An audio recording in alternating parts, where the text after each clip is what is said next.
Damper session. This was fairly straightforward. I had some prep ahead of time. I needed to install spacers on the dampers in order for the like the top hat of the damper to clear the wishbone bolt for the top wishbone in the front.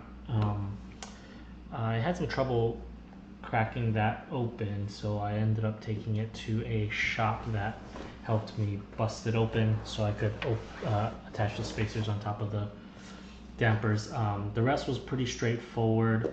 The only tricky part was that the top bolt could not slide in straight without touching or damaging the panel, the front panel of the car. So it had to go in at a little bit of an angle, and there wasn't enough room to mallet it in, so it took some finagling on the top.